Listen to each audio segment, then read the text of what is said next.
9 chapter number 8 गति गतिनी अंदर गया लेक्चरनी अंदर आपणे आलेखों विषे समझ्या था। आलेखनी बेसिक माहिती तमने आपी थी कि ज्यारे वेग विरुद्ध समय अथवा तो अंतर विरुद्ध समयनो ज्यारे आलेख दौड़ीए अने एमां पण अचर प्रवेगी गति अचर गति थती होय ज्यारे चोक्कस समयनी अंदर चोक्कस गति थती होय त्यारे एनो ग्राफ आपणे कई रीते मळे छे ए विषे समझ्या।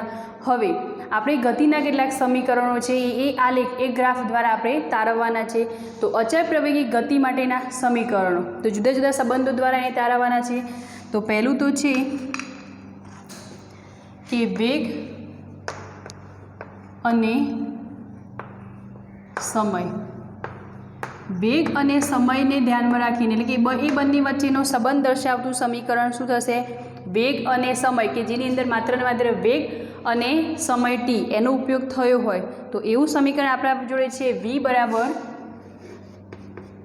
u plus at। पहला तो आ गतिना समीकरणों छे।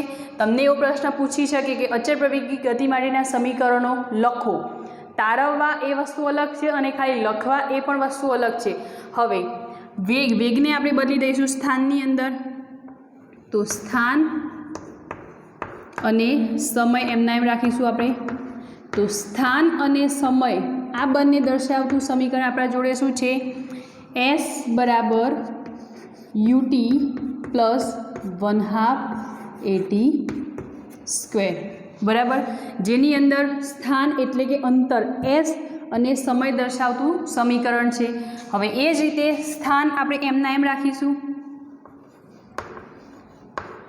अने समय ने बदली दईशुं समयनी जग्याए आपणे लई लईशुं वेग एटले के स्थान अने वेगनो संबंध वेग ए बंने वच्चेनो संबंध दर्शावतुं सूत्र आपणी जोड़े छे 2as बराबर v² माइनस u²। क्लियर। तो आ त्रण समीकरणों कया छे गतिना समीकरणों। हवे 1 बाय 1 आपणे आ समीकरणों तारववाना छे। तो तमने प्रश्न एवो पूछाई शके छे कि अचर प्रवेगी गति माटे वेग अने समय वच्चेनो संबंध दर्शावतुं समीकरण मेळवो अथवा तो दर्शावो। तो प्रश्न आवो पूछाई शके तमने। अहीं आपणे प्रश्न लखुं छुं कि अचर प्रवेगी गति माटे पहलू सूत्र आपणे तारवीए वेग अने समयनुं। तो वेग अने समय वच्चेनो संबंध दर्शावतुं सूत्र तारवो। आवो तमने प्रश्न पूछायो होय त्यारे खास एक वस्तु तमने ध्यानमां होवी जोईए। शुं कह्युं छे वेग अने समयने दर्शावतो संबंध। तो एना माटे आपणे सूत्र कयुं तारववानुं छे v बराबर u प्लस at। क्लियर थयुं। हवे ए पहेला तो आ त्रणेय त्रण फॉर्म्युला कई रीते तमे याद राखशो। सूत्रों तो तमारे गोखवा ज पड़शे पण अहींया ज्यारे संबंध पूछ्यो होय त्यारे वेग अने समय दर्शावतुं सूत्र कयुं थई जशे आ v बराबर u प्लस at। हवे वेगने आपणे बदलीए केमां स्थानमां अने समय एमने एम राखीए एटले के स्थान अने समयनुं सूत्र शुं थशे s बराबर ut प्लस 1/2 at स्क्वेर। हवे स्थानने एमने एम राखीए अने समयनो कर दईए आपणे वेग। तो वेग स्थान अने वेग एनो संबंध दर्शावतुं सूत्र आपणा जोड़े शुं छे 2as बराबर v² माइनस u²। क्लियर थई गयुं। हवे आ संबंध तारवा माटे आपणे जे ग्राफ लीधो तो गया लेक्चरनी अंदर ए ग्राफ अहींया जोईशुं आपणे पहेला तो ए ग्राफ आपणे कई रीते मळतो हतो आलेखनी।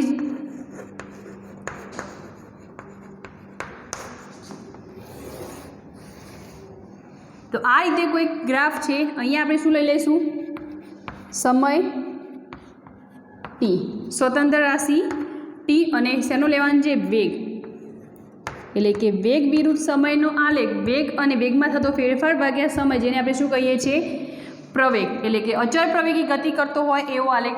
तमे जे गया लेक्चरनी अंदर भण्या हता ए आ टाइपनो एक ग्राफ हतो के ज्यां अचर वेगी गति एटले 0 થી 0 થી शरूआत थती हती पण अहींया आपणे शुं लईशुं प्रारंभिक वेग एटले के t बराबर 0 समये कोई वस्तु छे ए चालवानुं शरू करे छे अने u बराबर एटले के एनो प्रारंभिक वेग आपणे आ रीते लईए दर्शावी दઉં પછી તમને સમજાવું। કે પ્રારંભિક વેગને આપણે એ વડે દર્શાવીએ અને એ વસ્તુ અહીંયા બી સુધી પહોંચે છે. તો આ વસ્તુ આપણે લેવાની છે. તો વિચારો કે અચળ પ્રવેગી ગતિ, તમે ધારો કે આ બોર્ડ છે, અચળ પ્રવેગી ગતિ આપણે કઈ રીતે દર્શાવીએ? 0 છે ત્યાંથી નહીં, ક્યાંથી લીધી આપણે? એથી. એટલે કે અચળ પ્રવેગી ગતિ કઈ રીતે? તમે સપોઝ વિચારો કે કોઈક વિમાન છે એ આવી રહ્યું છે અને આપણે એનું નિર્દેશન ક્યાંથી કરીએ છીએ કે બોર્ડ છે એની ડાબી બાજુથી આપણે જોઈએ છીએ. હવે બોર્ડ છે તેની ડાબી બાજુથી જ્યારે આપણે બોર્ડની અંદર એ ઘૂસ્યું વિમાન, તો આપણે અવલોકન ક્યાંથી કર્યું? આ ડાબી બાજુની ધાર ઉપરથી. પણ ત્યાંથી શરૂઆત નથી થઈ, ઓલરેડી વિમાન ચાલીને આવ્યું, મીન્સ કે ઉડીને આવતું હતું એમ. એટલે ઓલરેડી એ ગતિમાં હતું એવું આપણે કહી શકીએ. પણ આપણે એનું અવલોકન ક્યાંથી કર્યું? જ્યારે આ બોર્ડની અંદર આવ્યું ત્યારે. અને એ ત્યાંથી જશે એટલે જમણી બાજુ જે બોર્ડર છે ત્યાંથી બહાર જશે, એટલે આપણે ત્યાંથી એનું અવલોકન કરવાનું બંધ કરીશું, જ્યારથી આપણે દેખાવાનું બંધ થાય ત્યાં સુધી. તો જ્યારથી આપણે દેખાવાનું બંધ થયું એ આપણા માટે શું થશે? અંતિમ. તો પ્રારંભિક વેગ આપણે જ્યાંથી બોર્ડની શરૂઆત થઈ, જ્યાંથી વિમાન અંદર આવ્યું એ આપણે શું કહીએ છીએ? પ્રારંભિક વેગ. અને જ્યાંથી દેખાવાનું બંધ થયું એ વસ્તુને આપણે શું કહીએ છીએ? અંતિમ વેગ. તો પ્રારંભિક વેગને આપણે યુ વડે દર્શાવીશું, જ્યારે અંતિમ વેગને વી વડે. તો પ્રારંભિક વેગ અહીંયા આપણે તો પહેલાં 0થી શરૂઆત થઈ, જ્યાંથી આપણે અવલોકન કરવાની શરૂઆત કરી એ આપણા માટે શું છે? પ્રારંભિક વેગ. પણ વસ્તુ પહેલાં ઓલરેડી ગતિમાં હતી એવું આપણે કહી શકીએ. તો પ્રારંભિક વેગને આપણે યુ વડે દર્શાવીશું, એટલે કે ઓથી એ સુધી જે અંતર કાપ્યું એટલે એ શું રહેશે આપણે માટે? પ્રારંભિક વેગ યુ. હવે આ વસ્તુ જે બી છે એને આપણે અંતિમ વેગ કહીએ છીએ, જે બોર્ડની લાસ્ટ બોર્ડર છે જ્યાંથી આપણે વિમાન જોવાનું બંધ કર્યું એ બી છે. તો બીને આપણે દર્શાવવા માટે એને ક્યાં લાવીશું આપણે? કારણ કે ગ્રાફ લેવો છે એટલે આપણે અક્ષ ઉપરથી જેનું અવલોકન કરી શકીએ. તો આ અંતર અહીંયા લાવીશું આપણે. એટલે અહીંયા તમને બુકમાં જે પોઈન્ટો આપે છે એ જ અહીંયા આલ્ફાબેટ લઈ અને તમને સમજાવું છું. તો આ ઈ પોઈન્ટ થઈ ગયો, એટલે કે એનું અંતિમ વેગ આપણે શું લઈએ છીએ? વી. ક્લિયર થયું? હવે આને સમય જોવા માટે આપણે આ લીટીને નીચે દર્શાવીએ. નીચે સુધી ખેંચું હું તો આ બિંદુ કોઈક આપી દઉં સી. ક્લિયર? હવે એ અને સી એટલે કે બીસી જે આખો રેખાખંડ બન્યો એને આ બિંદુ હું ટચ કરાવી દઉં અને એને આપી દઉં નામ ડી. ક્લિયર? આખો ગ્રાફ તમને બુકની અંદર આપેલો છે. તો આ સમય કયો થઈ ગયો આપણા માટે? ટી. પ્રારંભિક વેગ આપણા માટે શું છે? યુ. અને અંતિમ વેગ આપણા માટે શું છે? વી. હવે આ આકૃતિનું નામ નિર્દેશન કરીએ આપણે. પણ પહેલાં તો ગ્રાફ જે આપ્યો છે એ કયો છે? અહીંયા નીચે લખી દેજો, અચળ પ્રવેગી ગતિ માટેનો આલેખ. પ્રવેગી ગતિ માટેનો આલેખ. આ ગ્રાફ જે છે એની નીચે તમારે લખવાનું છે. હવે ગ્રાફ ઉપરથી આપણે લખીશું કે આલેખ પરથી કોઈ પદાર્થ t બરાબર 0 સમયે u જેટલા પ્રારંભિક વેગ ગતિથી શરૂઆત કરી t બરાબર t સમયે અંતિમ વેગ કયો આપણે ધાર્યો અહીંયા v એટલો એ પ્રાપ્ત કરે છે. તો અહીંયા આપણે લખીએ એ વસ્તુ કે આલેખ પરથી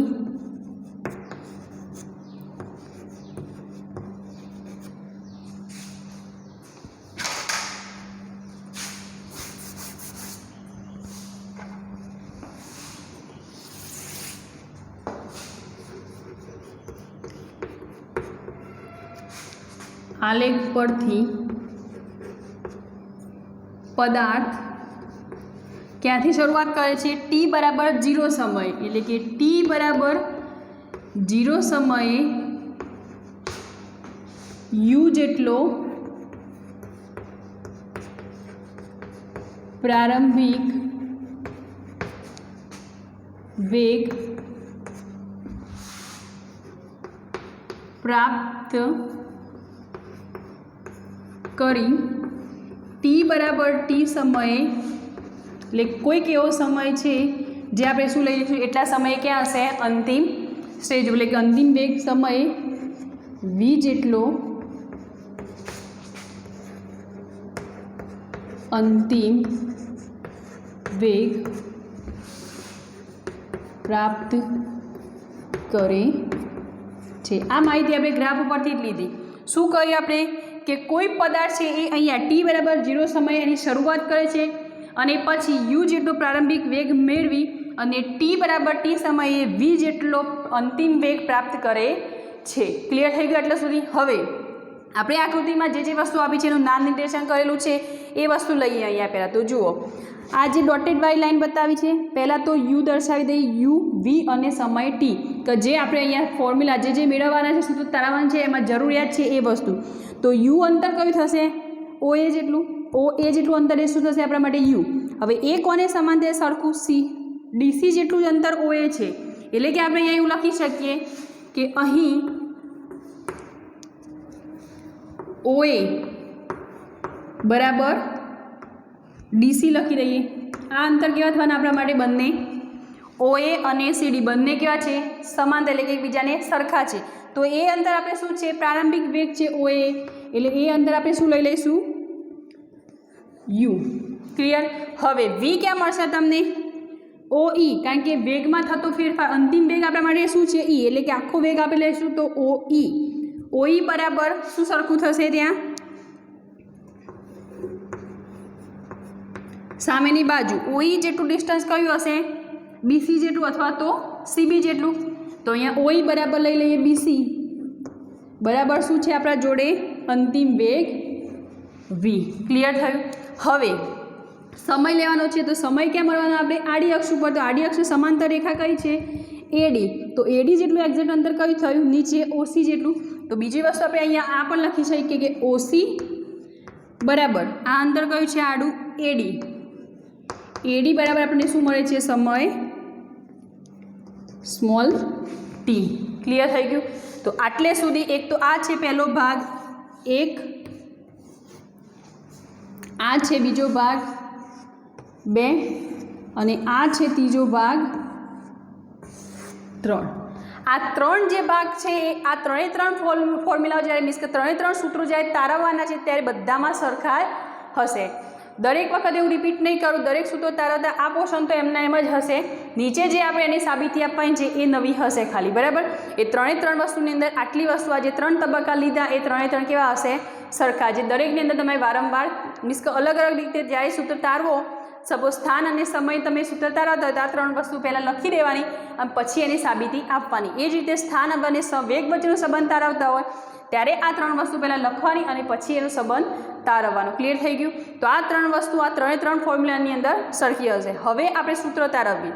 તો સૂત્રની અંદર પહેલાં તો જુઓ વી અને યુનો સંબંધ આપણે વેગ અને સમયનો કયો છે, એટલે કે આ ઊભી અક્ષ અને આડી અક્ષ ઉપરથી મળશે. તો ઊભી અક્ષ ઉપર આપણે કઈ કહીશે? બીસી. તો બીસીને આપણે કઈ રીતે લખી શકીએ અહીંયા? તો અહીં આલેખ પરથી જે કંઈ વસ્તુ છે આપણે બધી આલેખ પરથી જ લખવાની છે. તો બીસી બરાબર આપણે શું લખી શકીએ? બીસીના 2 ભાગ પડે છે. આ આખું બીસી બરાબર બીડી વત્તા સીડી, આ 2 ટુકડા પડે છે જે ડોટેડ લાઇન વડે દર્શાવ્યું છે. તો બીસી બરાબર શું લખશો તમે? બીડી પ્લસ નીચેનો ભાગ કયો છે? સીડી. તો આ થઈ જશે સીડી. હવે નામકરણ જે આપણે આપેલા છે એમાં જોઈ લો. બીસીની વેલ્યુ, તો બીસીનું નામ તમને કંઈ આપેલું છે? તો અહીંયા જુઓ બીસી બરાબર શું છે? વી. તો અહીંયા લખી દઈશું વી બરાબર બીડી. બીડીનું નામ તમને ક્યાંય દેખાય છે? નથી દેખાતું, તો એ વસ્તુ એમને અત્યારે હાલ પૂરતી મૂકી દઈએ. પછી સીડી એટલે કે ડીસી. સીડી અને ડીસી બંને સરખું થવાનું. તો ડીસી બરાબર એટલે કે સીડી બરાબર શું આપ્યું છે તમને? યુ. કન્ફ્યુઝન ન થાય એટલા માટે અહીંયા લખી દઉં સીડી. છે તો બંને સેમ જ, સીડી લો કે ડીસી લઈ લો. તો સીડી બરાબર શું છે આપણા જોડે? યુ. ક્લિયર? આ સમીકરણ નંબર 1 આપી દઈએ, કારણ કે આપણે આપણા સમીકરણની અંદર યુ અને વી તો મળી ગયા. લાવવાનું શું છે? એટી. તો અહીંયાથી આપણે બીડીને દૂર કરીને શું લાવવું પડશે? એટી. તો એ કઈ રીતે લાવીશું એ આપણે નેક્સ્ટ જોઈએ. આને આપી દો સમીકરણ નંબર 1. હવે આપણે જાણીએ છીએ પ્રવેગની વ્યાખ્યા. પ્રવેગનું સૂત્ર શું છે?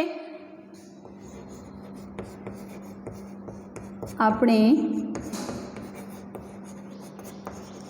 જાણીએ છીએ કે પ્રવેગ બરાબર શું લખીએ છીએ આપણે? પ્રવેગ બરાબર વેગમાં થતો ફેરફાર ભાગ્યા સમય. વેગમાં થતો ફેરફાર ભાગ્યા સમય.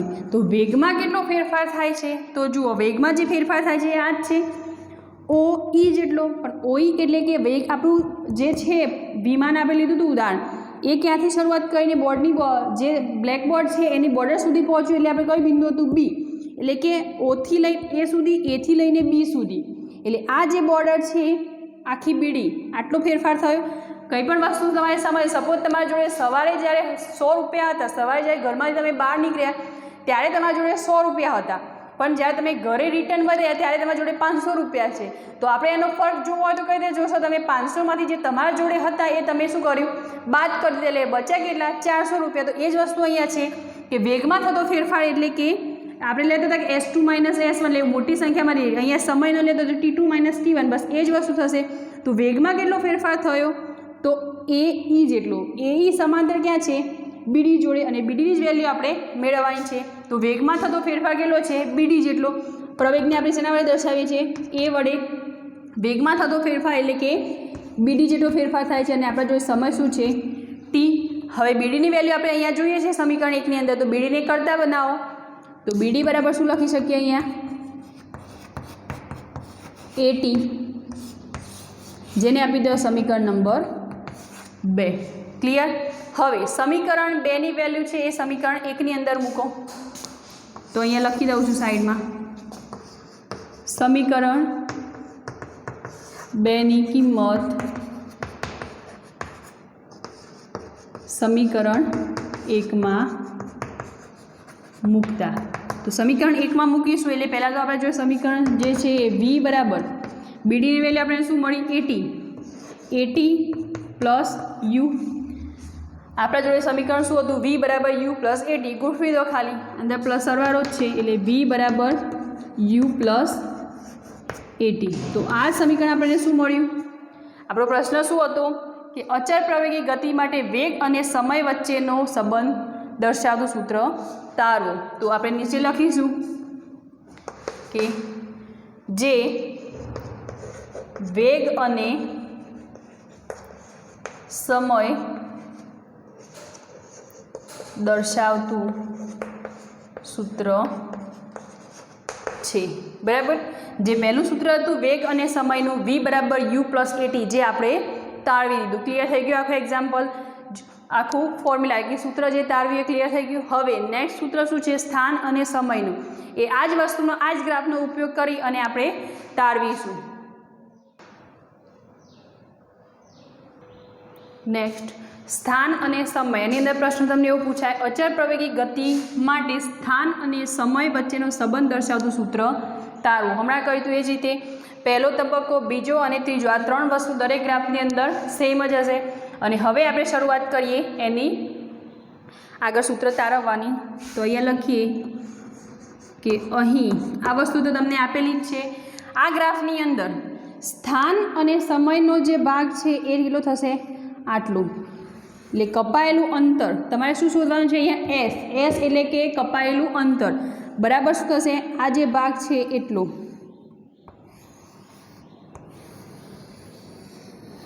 પદાર્થ વડે ઘેરાયેલું ટોટલ અંતર શું થઈ જશે? એની અંદર પદાર્થ દ્વારા કપાયેલું અંતર બરાબર આલેખ દ્વારા ઘેરાયેલું ક્ષેત્રફળ. જે ક્ષેત્રફળ છે એ ક્ષેત્રફળ આપણે અહીંયા લખવાનું છે. અહીં પદાર્થ દ્વારા કપાયેલ અંતર બરાબર આપણે શું લખી શકીએ છીએ? આલેખ દ્વારા ઘેરાયેલું ક્ષેત્રફળ.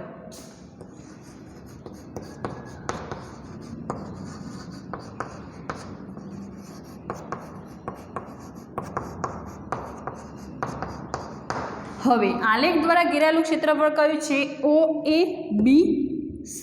પણ એની અંદર પણ તમે જુઓ કે એમાં 2 ભાગ પડે છે. શું બને છે? એક તો કાટકોણ ત્રિકોણ બને છે અહીંયા,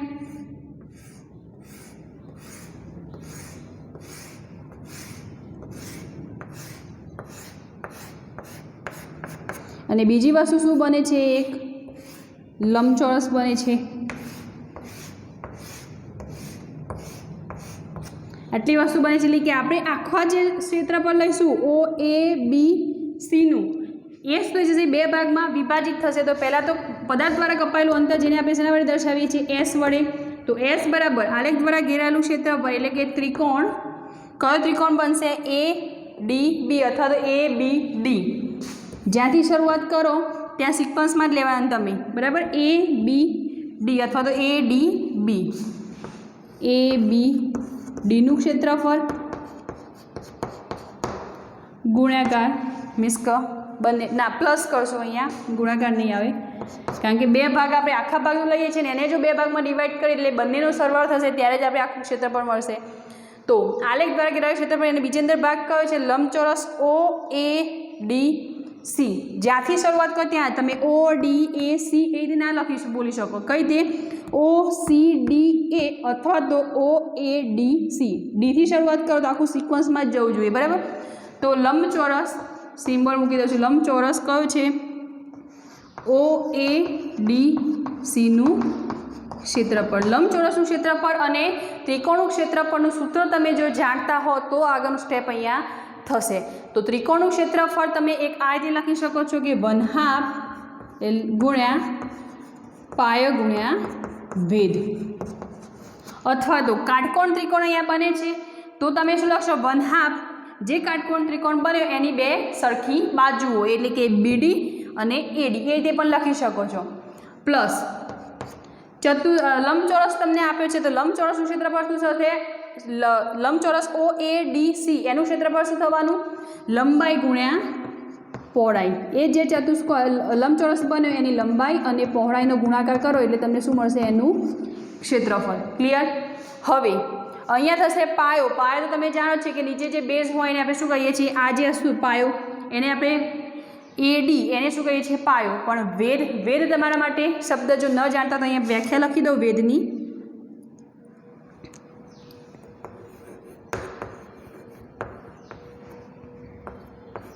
તો એવું બિંદુ અથવા તો એવું શિરોબિંદુ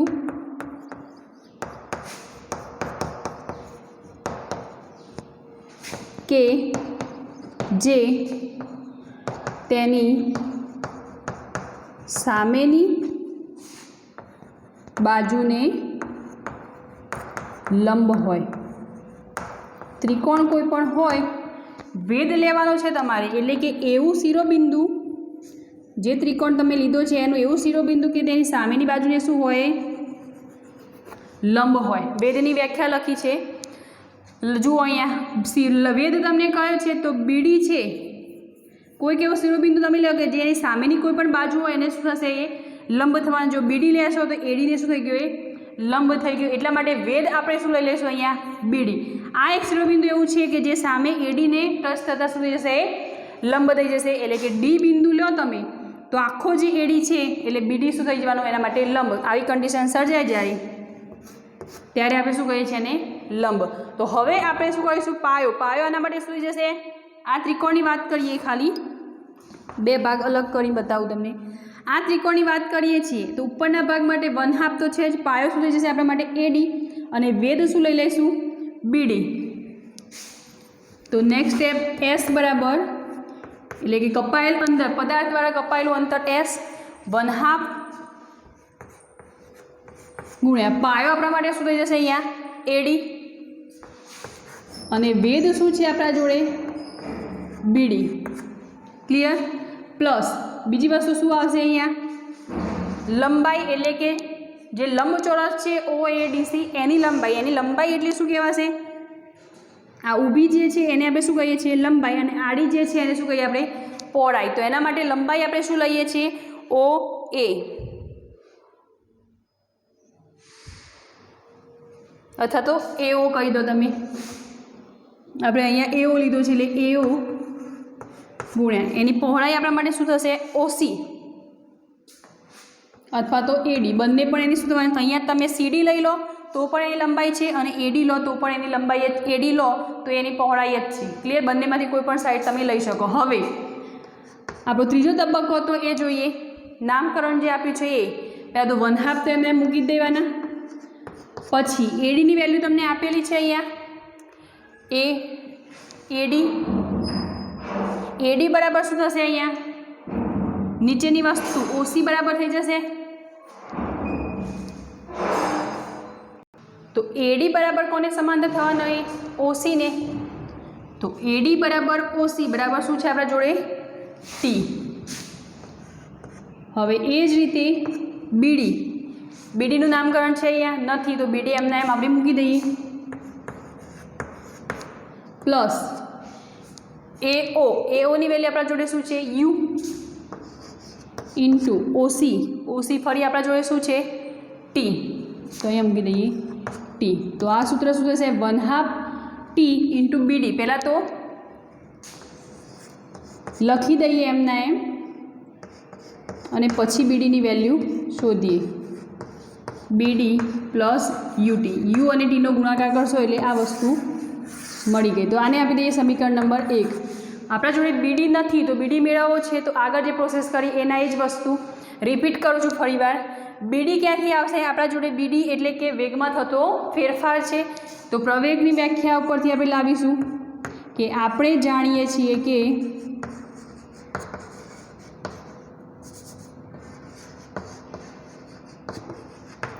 પ્રવેગ બરાબર શું છે આપણી વ્યાખ્યા? આ સૂત્ર વેગમાં થતો ફેરફાર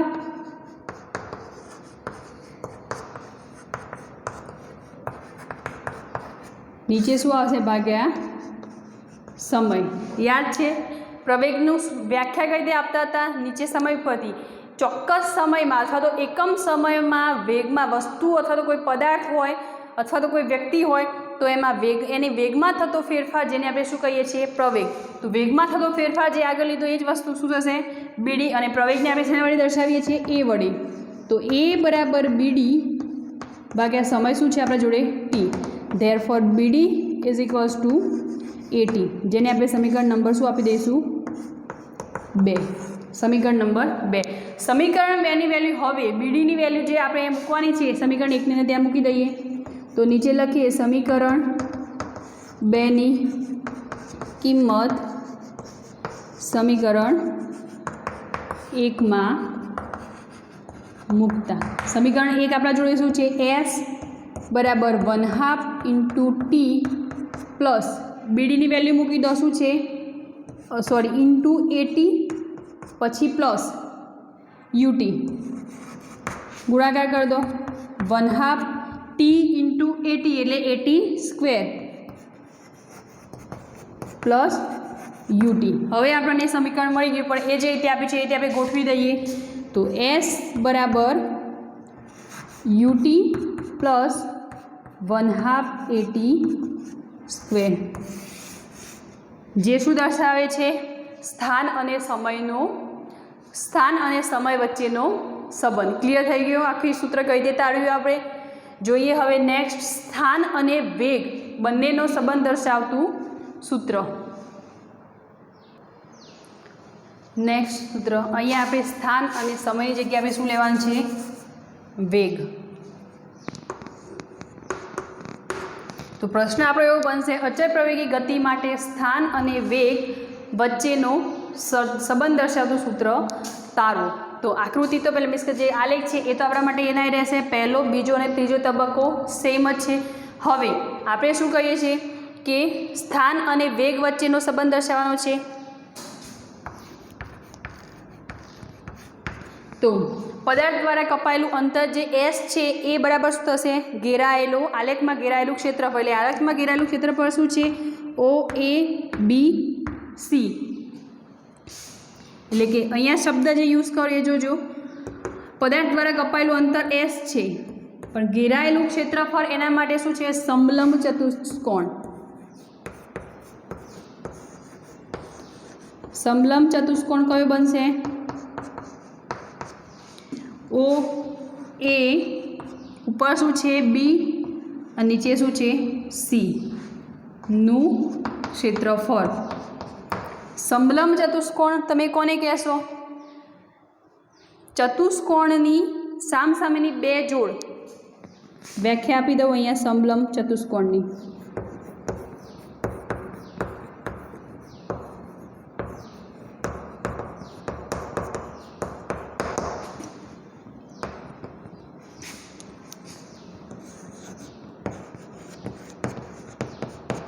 ચતુષ્કોણની સામસામેની બે જોડ એટલે કે એની સામસામે જે બાજુઓ સામસામેની બાજુઓની બે જોડ, બે જોડ પૈકી કોઈ એક શું હોય, ચતુષ્કોણની સામસામેની બે જોડ જેમાં એક પૈકી કેવી હોય, સમાંતર હોય. એક જોડ, બે જોડ કઈ એટલે કે જેની અંદર રેખાખંડ કેટલા હશે, બે.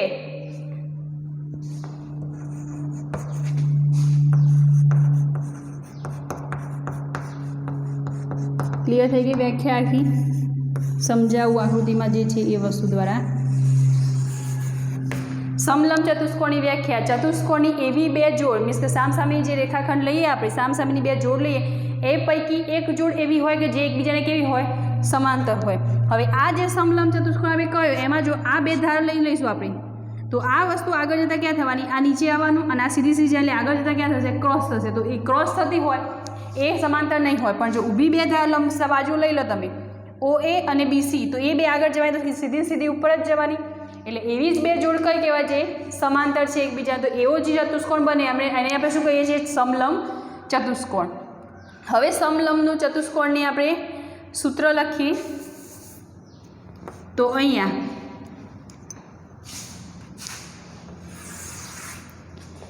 S બરાબર કપાયેલું અંતર એટલે એના માટે શું લઈએ છીએ આપણે, S એ બરાબર શું છે, સમલંબ ચતુષ્કોણ જે રચાયું એનું ક્ષેત્રફળ. તો 1/2 ગુણ્યા વેધ એટલે કે ઊંચાઈ લઈએ આપણે એની, વેધ એટલે એના માટે શું થશે, ઊંચાઈ, ગુણ્યા બે બાજુઓનો જે જોડ સમાંતર છે, બે જોડ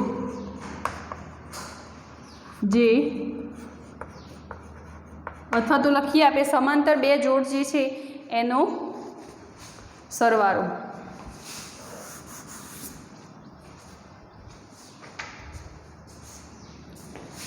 બે સમાંતર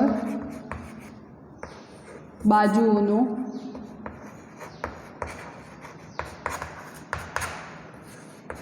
સરવાળો. તો એ વસ્તુ આપણને કઈ રીતે મળશે, તો સીધું જો અગર ઊંચાઈ, તો ઊંચાઈ જો તમે OA લેશો અથવા તો BC, તો એ એની ઊંચાઈ નહીં થાય. કેમ?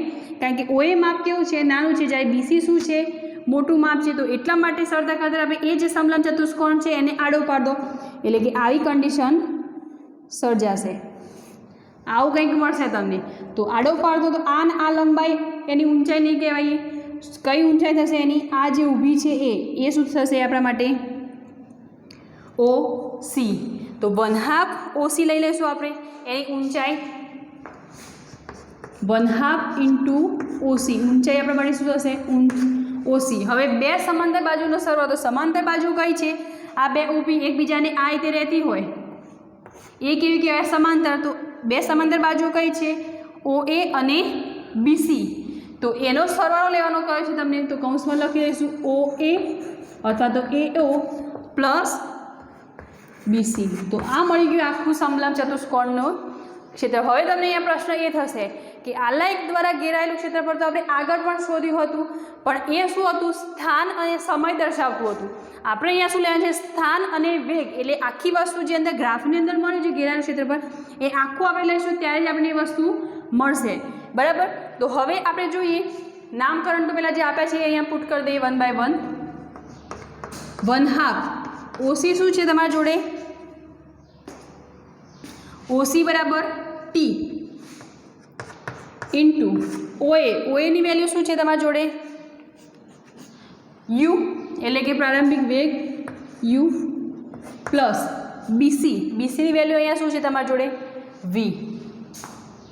અહીંયા ક્યાંય બીડી તમને મળ્યો નહીં. S બરાબર 1/2 ઇન્ટુ T ઇન બ્રેકેટની અંદર U પ્લસ V. આ વસ્તુ મળી. પણ હવે આપણે ફોર્મ્યુલા જે તાળવવાની છે એની અંદર તમને શું કહ્યું છે, 2AS બરાબર V² - U². એટલે ક્યાંય સમય ટીનો ઉલ્લેખ થયો નથી, એટલે કે ટી આપણે આમાંથી નીકાળી દેવો પડશે. તો ટી નીકાળવા માટે આપણે શું કરીશું, આગળ જે પ્રોસેસ કરતા હતા એ જ. પહેલાં તો આ સમીકરણ નંબર 1 આપી દઈએ, જે વસ્તુની જરૂર નથી એ આપણે શું કરીશું, એમાંથી નીકાળી દઈશું. આપણે જાણીએ છીએ કે પ્રવેગની વ્યાખ્યા તમે જાણો જ છો. પ્રવેગનું સૂત્ર શું છે, વેગમાં થતો ફેરફાર ભાગ્યા સમય. પણ અહીંયા એક વસ્તુ ધ્યાન રાખજો, વેગમાં થતો ફેરફાર કે જેમાં આપણે ડાયરેક્ટ બીડી નહીં મૂકીએ, બીડી એ શું હતો? વેગમાં થતો ફેરફાર. પણ અહીંયા આપણા જોડે યુ અને વી બંને છે, તો આપણે આ ફોર્મ્યુલા મેળવવા માટે શું કરીએ? પ્રવેગ પહેલાં તો એ વડે દર્શાવીએ છીએ, વેગમાં થતો ફેરફાર જેને આપણે કઈ રીતે દર્શાવીએ છીએ? વી માઇનસ યુ. એટલે કે તમે આ રીતે કોઈ વસ્તુ મેળવતા, જેમ આપણે મેં કહ્યું કે અહીંયાથી નીકળ્યા ઘરે હતા એટલે 100 હતા, જ્યારે અહીંયાથી પાછા આવે એટલે તમારા જોડે કેટલા હતા? 500. તો ટોટલ ડિફરન્સ શોધવું હોય તો તમે શું કરશો? 500 માઇનસ 100 કરી દેશો. તો અહીંયા શું મળશે તમને? છેલ્લો જે વેગ છે તમારા જોડે, આ જે છેલ્લી વસ્તુ હતી એમાંથી તમે આ વસ્તુ બાદ કરી, 500માંથી 100 બાદ કર્યા, તો આપણા જોડે છેલ્લો અંતિમ વેગ શું છે? વી. પ્રારંભિક વેગ આપણા માટે શું છે? એટલે કે 100ની જગ્યાએ આપણા માટે આપણે ત્યાં શું છે? યુ. 500ની જગ્યાએ શું છે? વી. તો વી માઇનસ યુ કરીશું ત્યારે આપણે ટોટલ જે ફાયદો થયો એ લખી શકીએ. તો અહીંયા લખીએ વી માઇનસ યુ. જે અંતિમ વેગ છે, વેગમાં થતો ફેરફાર શોધવો હોય તો વી માઇનસ યુ કરીશું. ત્યારે આપણે આગળ એક એક્ઝામ્પલ આપણે જોયા હતા પ્રવેગની અંદર, તો એની અંદર પણ જ્યારે ડિસ્ટન્સ શોધતા હતા 0થી શરૂઆત કરી, ઓડોમીટરનું જ્યારે એ એક્ઝામ્પલવાળું યાદ કરો, 0થી શરૂ કરીને 2400 સુધી પહોંચ્યા હતા. અહીંયા હતું કેટલું? જ્યારે નોટ કર્યું ત્યારે 2000. તો 2000થી 2400 સુધી પહોંચ્યા, તો એનું ટોટલ કેટલું અંતર કાપ્યું? તો હવે 2400 માઇનસ 2000 કરતા એટલે ટોટલ કેટલું કાપ્યું? 400 મીટર અંતર આપણે કાપ્યું હતું. તો એ જ રીતે આમાં થશે કે અંતિમ વેગ માઇનસ પ્રારંભિક વેગ એટલે શું? કે વેગમાં થતો ફેરફાર ભાગ્યા સમય. સમય તો આપણે શું લઈએ છીએ? ટી. પણ અહીંયા આપણે શું છે? સૂત્રની અંદર ટીની જરૂર નથી એટલે ટીને કરતાં બનાવી દઈએ આપણે. તો ટી બરાબર શું મળશે? વી માઇનસ યુ બાય એ, એટલે કે ભાગ્યા એ, જેને આપણે સમીકરણ નંબર 2 આપી દઈએ. સમીકરણ નંબર 2ની વેલ્યુ સમીકરણ 1માં મૂકતા, સમીકરણ 2ની કિંમત સમીકરણ 1માં મૂકતા. બરાબર. તો સમીકરણ 2ની કિંમત સમીકરણ 1ની અંદર મૂકીએ, ટીની જગ્યાએ આપણે મૂકી દઈએ. તો એસ બરાબર 1/2 ઇન્ટુ ટીની જગ્યાએ શું મૂકવાનું છે આપણે? વી માઇનસ યુ બાય એ, અને બ્રેકેટની અંદર શું છે? યુ પ્લસ વી અથવા તો વી પ્લસ યુ, બંને રીતે લખી શકીએ આપણે. હવે સમલંબ ચતુષ્કોણની વ્યાખ્યા તમે સમજી ગયા છો, એને નિકાળ દઉં છું હાલ પૂરતી.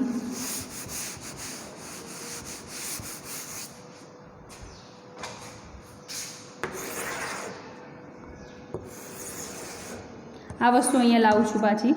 એસ બરાબર શું મળ્યું તમને? 1/2 ઇન્ટુ એના એ સ્ટેપ જ અહીંયા લખું છું, વી માઇનસ યુ બાય 2, અને બ્રેકેટની અંદર શું હતું? વી યુ પ્લસ વી હતું, આપણે કરી દઈએ પ્લસ છે, સરવાળો છે એટલે વી પ્લસ યુ કરશો તોય કોઈ ફરક પડવાનો નહીં. અહીંયા નીચે એ છે.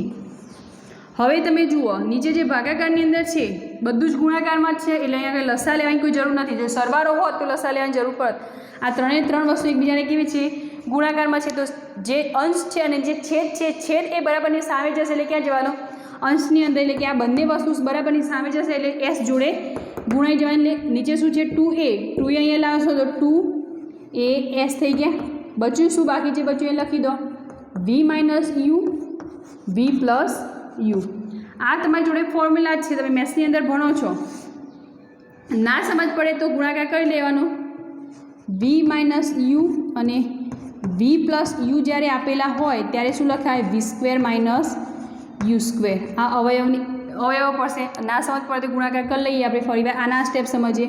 વીનો ગુણાકાર આખા કૌંસ જોડે કરો, વી પ્લસ યુ જોડે, અને માઇનસ યુનો ગુણાકાર વી પ્લસ યુ જોડે કરીએ તો શું મળશે? અહીંયા v square v into u એટલે plus v u minus u v થઈ જશે, એટલે કે વી યુ પણ લખી શકાય, અને માઇનસ અને પ્લસ શું થઈ જશે? અહીંયા માઇનસ યુ સ્ક્વેર.